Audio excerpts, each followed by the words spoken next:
Abamonia bejaye. My only swear to is I necrileo. Yes, Amonia bejaye. My only swear to is I necrileo. Yes, Amonia de troquinha. My only swear to is I necrileo. Abamonia bejaye. I am swear to is I necrileo. Je suis mon de jaïe. My only swear to is I necrileo. Yes, sir. Yes, sir. Yes, sir. Yes, sir.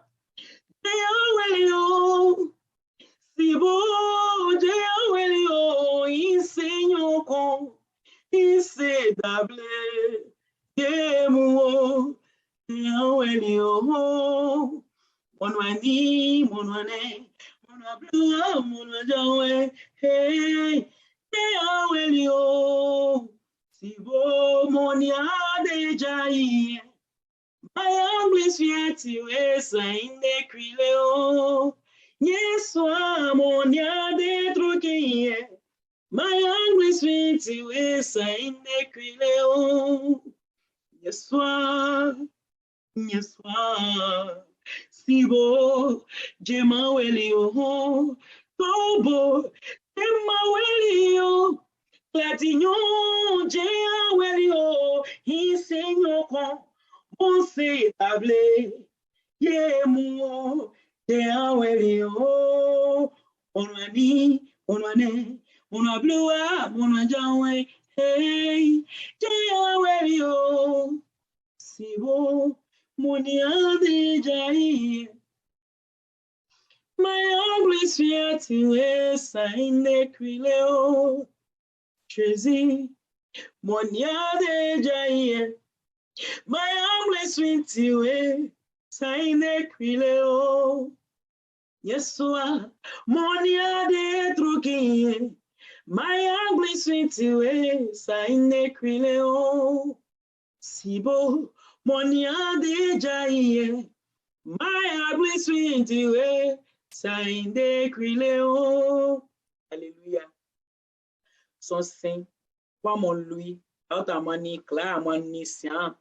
Léo les manières peut-être any mountain ou bien quand tu es même où sont signé où on soit croyé Dieu en Kimbla on soit seye Dieu ou en Kimbla donc il ça trompe pour soit clair il ça trompe pour soit saint voilà Dieu saint Dieu maman et mawabla ye li nine de we ye andri wen pen de deni japo di nsia jekile di nsia li nine le andruna ame kona ye wen pen chiche we ye di japo ekoti jisia na wan luwen in mo andri ye nsia adri nyini ye pourquoi anjejira pourquoi insebe ye jrantie. Il y a un joli garçon, il y a un joli bébé, une jolie femme. Pourquoi il s'est bien gratin? Question 2. Deuxième question. Mon numandrika, mon desiano, nous club comment antiba. Pourquoi Andri? Andri? Souvent même dit Andri a il s'est besoin nous. Il s'est déblé même il nous mais eni animal diso je deso ni bai klusu injiri mon peka ini bai pusu jiru mon wai même wai anjiri souvent que c'est bad dirty même doing we mais justement eni anglindi eni animal di anjiri dron inteye inje nyua suye anjiri inje nyua umo bleye padie indu enjiri est-ce que était en tubawen et de nous souhait et de wanu dina Est-ce qu'il était un jour? Peut-être, il y a une de mon qu'on dit, de nous lié, blé en tout, nous violer, nous, il y a c'est plus sous, ben mon forcé, un mon oui. Il y a c'est sous, ben mon forcé, un mon oui. Est-ce qu'il était qu'est-ce que se passe? De nous, on ne blis suina, on ne dit suina. Nous, à mon pont de boy, mais à mon jet de beau. Nous, à mon pas clin, à mon dossier, mais pour mon boy point un jet de beau. Et mon boy point, nous là, à oji de clayo, à oji de clayo, un jet de beau. Est-ce qu'il était et des derniers problèmes? Qu'est-ce que se passe, mon Dieu? Des problèmes, il me comme ça. Bon, dia c'est allé dia justement y intili toi ouais de lunya so nyanwe ouais yewo kanye so dade nwe yen so la souvent di aji ajai de akun di problème a blé de akun di na c'est physical ni c'est normal ni et spiritual ça dit peut-être t'intin c'est à luke indo onu dede nyowe de sun onu blisu de nyowe odu enyon de tenti se aluke in banu de sun we nyona o salude won wala bla bla an nyunu de en famille di avant que au moyen 20 ans ni wa me de moi de sun no njiriye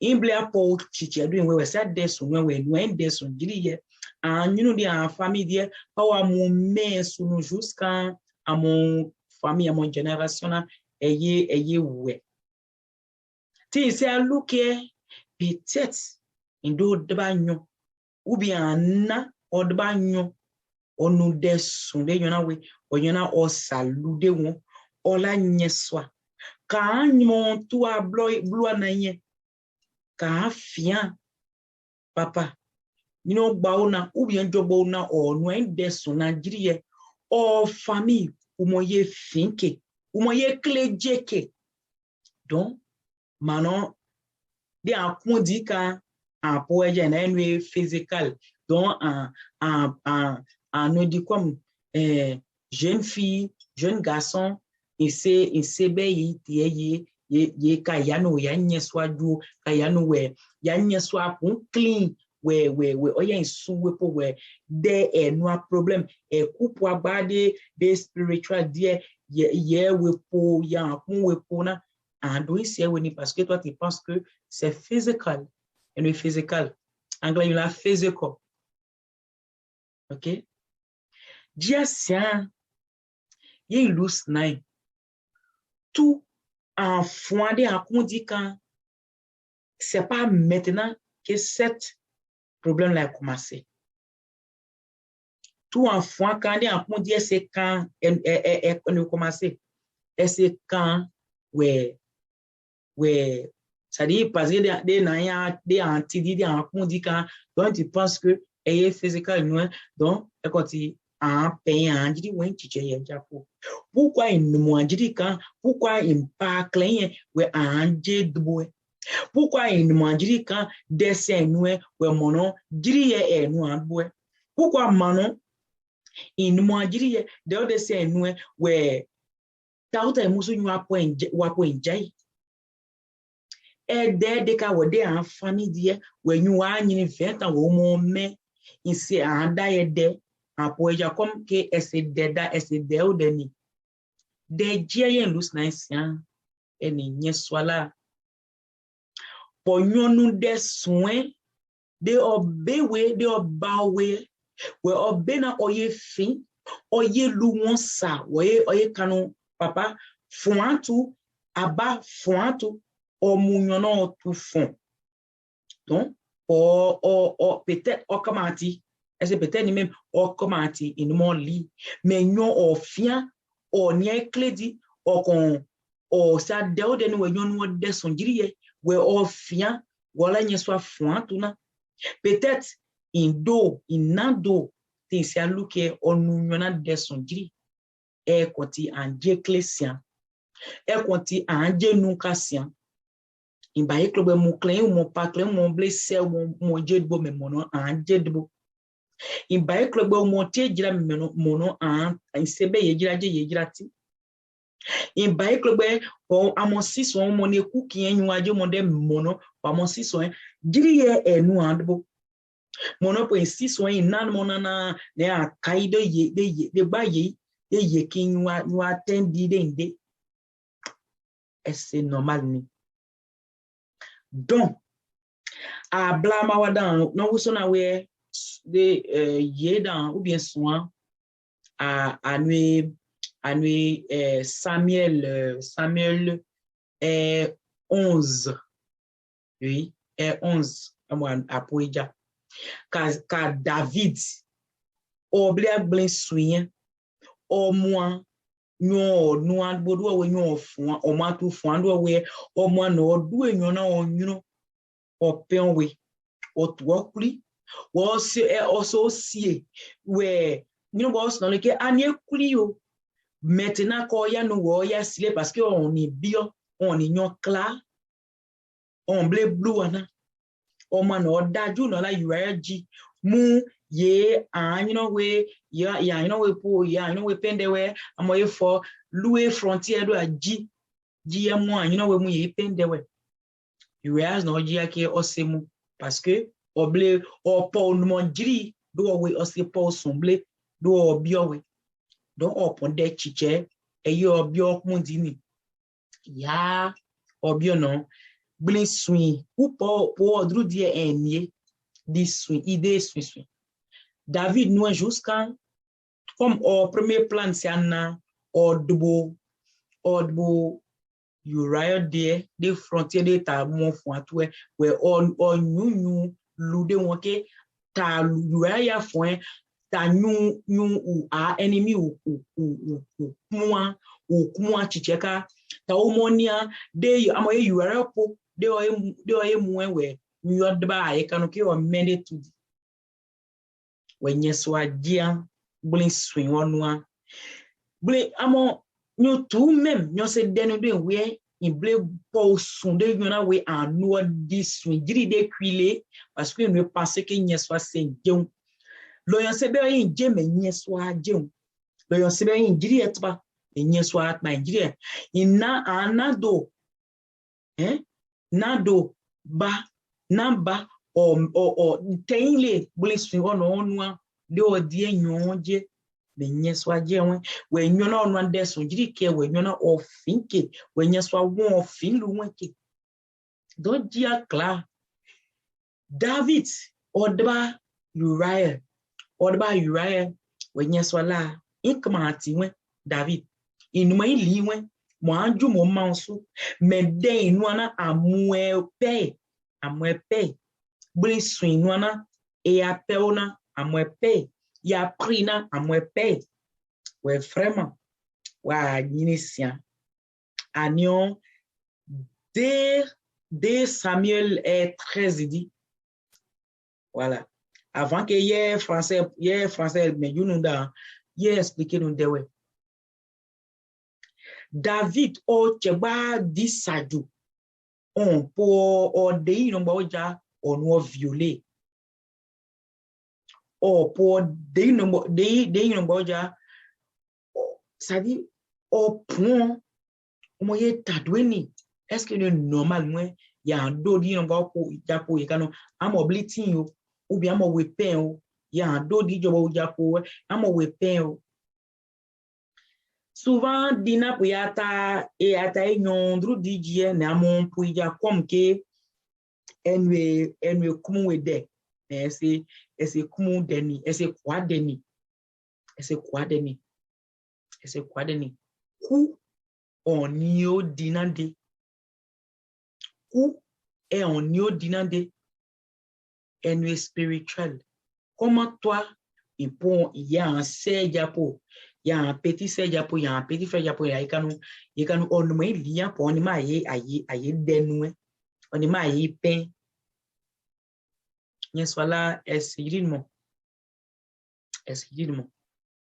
Maintenant, parce que David, Odba Jobo, ou Père Jobo, ou toi Jobo, non, ou toi crier, ouais, après, ou Odba Jobo, ouais, après encore, ou doué, ou pour, c'est-à-dire, ou tiobli, ou mon mariage, ou père, ou dot, ouais, ou yon bon con, nous tous, parce que vous montez à des points, même pour moi, il y a né, moi, pour essayer de demander, n'y soit doué, ou mon doin, si est de wapona où y est forcé, de wapona où y est nous forcé. Non? Maintenant, n'y soit de Nathaniel, ou Nathan, c'est Nathaniel et Nathan. Nathan dit à Nathan, là, n'y soit là, augmente, oui, il m'a dit, mais, blinsuin, wana, ya peona, à moi, paye. Et mon David a payé, o du, o disaju, o buon, cheba, de nyomba, o peon we forcé, on violé. Ouais, société ka, de nyande ka, de nyomba, o peon we forcé, de nyomba, na oblé, on a un grand frère, parce que mon c'est do, double. Donc, de on a un do, foyer, on a un grand frère, blé, des sons. David a dû na wo gbo de wo no violé jobo you de no on ya de na oppose ipe donc suitan lo ye we o cheba kena onwe plan wo mu o cheba de jobo o no petit ser violé wo dobo anje wono we nu de soin Bokano ke nyeswa o jeun. Bokano ke nyeswa sen je ebe o se denu ebe.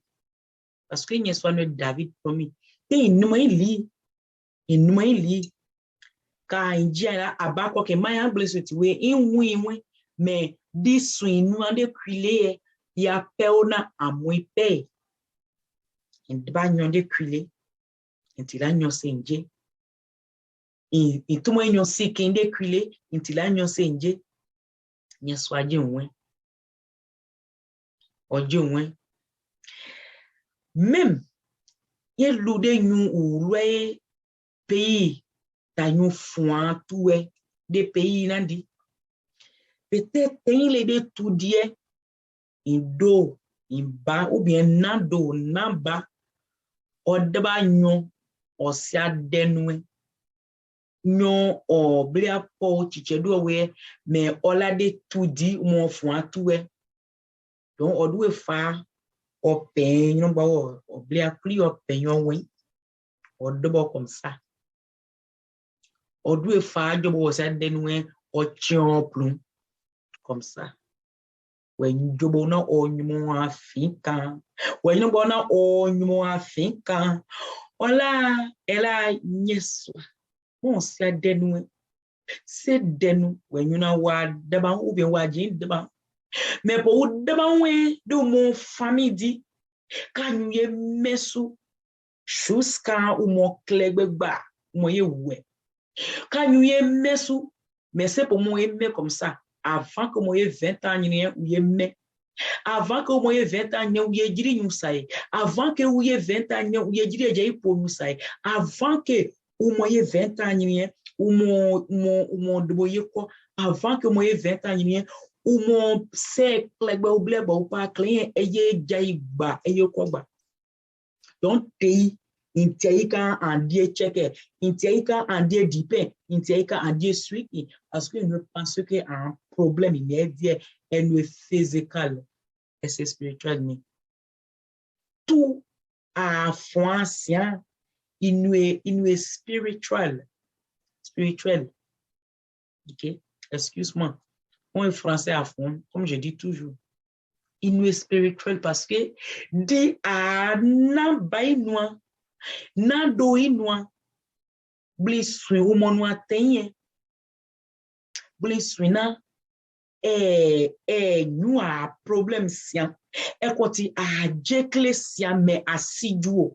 Donc comme à mon siège d'eau et quand il y a sur la sien, il y a mon loose nine que tout enfant quand des rencontres dire et c'est physical ni ni spirituel. Donc il doit prier. Il quand il baille, il quand aba mon ye jaye maya anglais pour il do nous des sons, pour il ba nous des sons ouais ye nyona misia ye blisu in do nous blisu in ba nous ye nyona des familles ye choisi nous ye blisu na paye soit quoi que my mon blisu tiwe my na do blisu tiwe na ba obliswi onwa mayewe papa pe ye we do we we nuka do we nuka je koke maya obliswi tiwe sakukla mo atiali wa ja tuwe maya obliswi tiwe kuye nwa tawo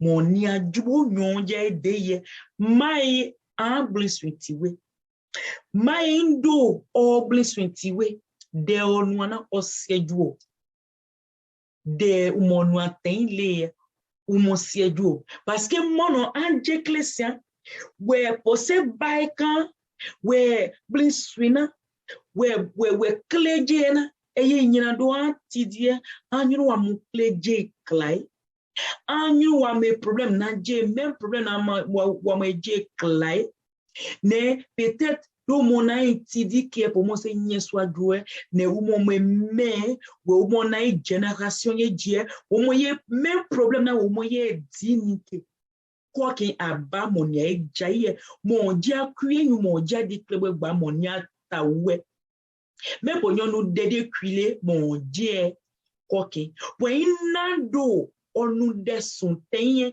we nyoye luonsa ou your problem ou ye kanu en famille you know wa metika ni wa me jaiba wa me jide jai ponunie wa me jaiba wa me you wa mo we pe mo se jiratinwe papa ma mo blesswenti we my anado or blesswenti we clean ye di kan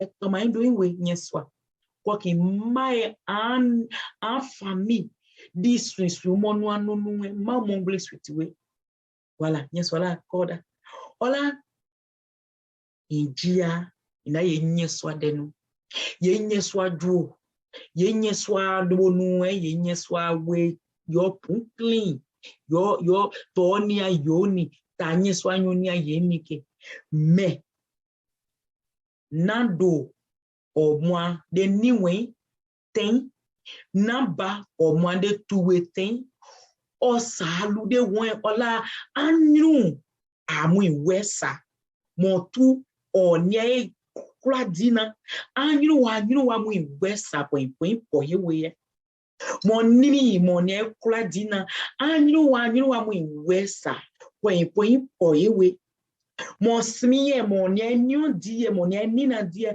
anu wa mu wesa point po yewe don injia kan la yenye swad bonu injia kan la ye od bonu banwe ise tible mais en jekle ise duo pourquoi de koti en jekle parce que indo o wen kwas o sa inclua we déjà o sa mon kula de mon famille dia amoye tui wesa amoye tui wesa amoye ni wesa amoye nimi wesa o sa mon kula wen déjà o sa mon kula wen déjà donc e koti a mon jekle kan ata nye soit baye point ata nye soit doué point en point dire pour arriver à un moment ne anguya chendeka ata nye soit pour clean ato we mu toi même en nous sentir de en coup dit en relation moi nye soit relation c'est facile et mon dit moi bango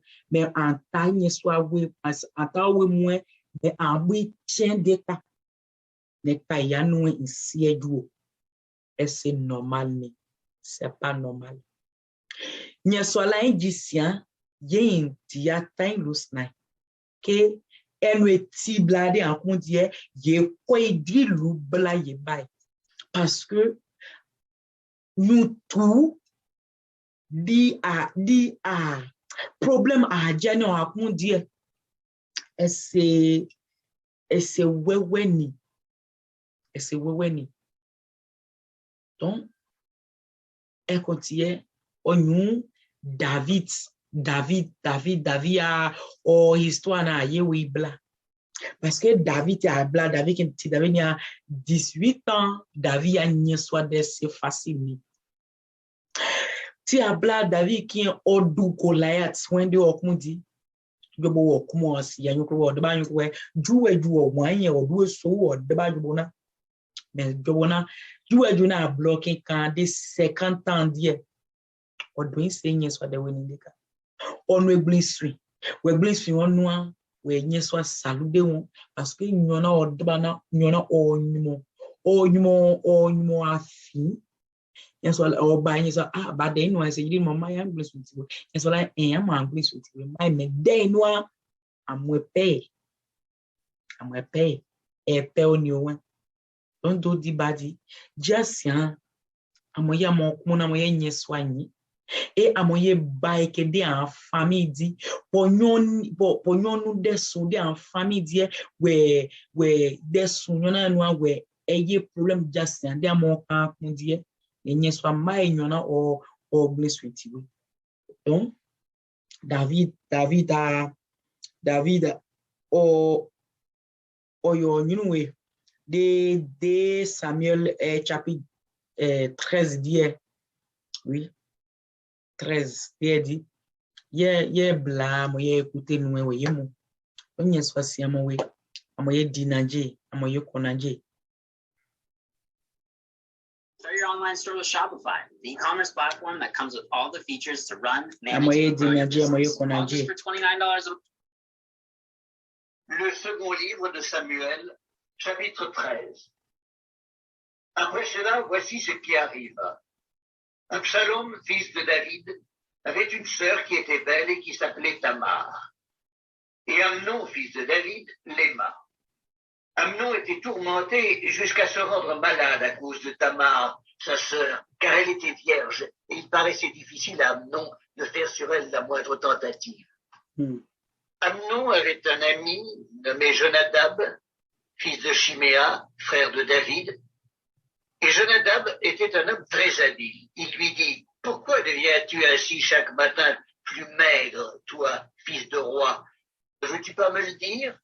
Amnon lui répondit, « J'aime Tamar, sœur d'Absalom, mon frère. » Jonadab lui dit, « Mets-toi au lit et fais le malade. Quand ton père viendra te voir, tu lui diras, « Permets à Tamar, ma sœur, de venir pour me donner à manger. Qu'elle prépare un mets sous mes yeux afin que je le voie et que je le prenne de sa main. » Amnon se coucha et fit le malade. Le roi vint le voir et Amnon dit au roi, « Je te prie que Tamar, ma sœur, vienne faire 2 gâteaux sous mes yeux et que je les mange de sa main. » David envoya dire à Tamar dans l'intérieur des appartements, « Va dans la maison d'Amnon, ton frère, et prépare-lui un mets. » Tamar alla dans la maison d'Amnon, son frère, qui était couché. Elle prit de la pâte, la pétrit, prépara devant lui des gâteaux et les fit cuire. Prenant ensuite la poêle, elle les versa devant lui. Mais Amnon refusa de manger.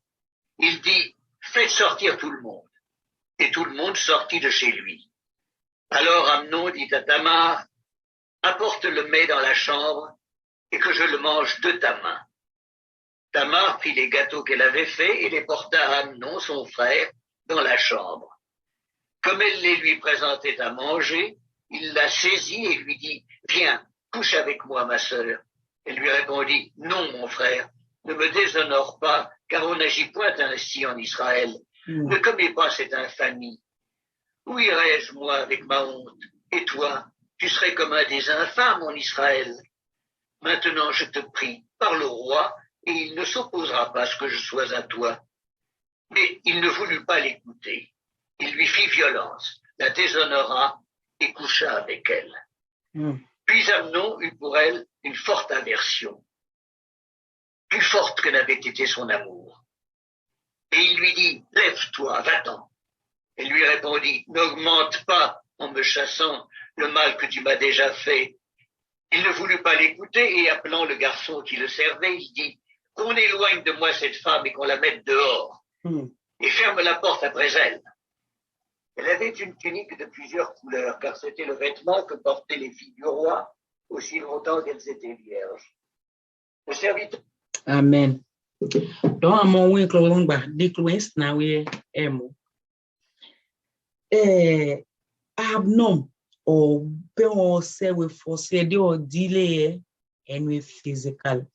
Mais aussi du ka desun oba no aten we nyona or debade to dia we nyona or nyumo fi we nyona or nyona or kwandaba we nyona or fi kede opodi aba akwa menwesu wo fi so nyeswa wo fi lu wenke. Après, we bioni a doué David na wo doué you know ba na forcé on na yo bliti on loin we no ba ti obli me o kwa menwe we Nathaniel Nathan la nyeswala ose munadini. C'est vrai que il m'ont lit. C'est vrai que au roi loin quand il baille que abade noa et c'est dit mo why am present we au roi loin on la mais des sons il noa de cuiler ya peona amui pe we tiloe we nyesoye bad inu don't do the body même chose en blâmant sous à mon soin de blessure d'abord tenye so abamoni eje my blessure we sign de cuiler omo blessure we my pendi klebe nyonu agba blessure klebe nyonu ya pe oni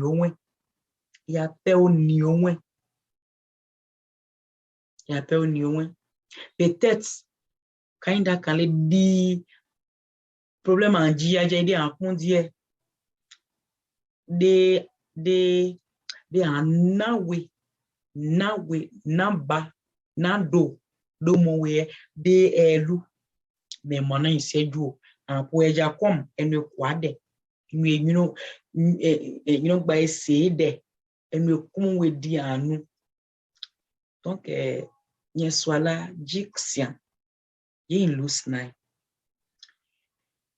do an kum yo do an kum yo kwapo do akum yo kwapo kayenu abamoni ejaye maya bliswintiwe abamoni ejaye maya bliswintiwe sign de cuiler abamoni ejaye indodo imbaba diswe kulegbo monu agba nu we anja klesian mayo mo bliswintiwe abanye swa sa sign de cuiler sa o mo de cuiler po indo no desun de nyowe we nyona opo yesin kokin aba my obligation to we when ba nu desun de nyowe we nyona opo yesin sian my obligation to we nyona mo no obligation giriye am ba nwe yu mo po etue uyo mo po deja nyeso am ba nwe aba king le roi mon nia bio de nyu plebe kin am ba nwe my mo obligation to donc, tu lignes sois un mot, sois béni. Que Dieu te bénisse. Ok? Je vous aime. Bisous.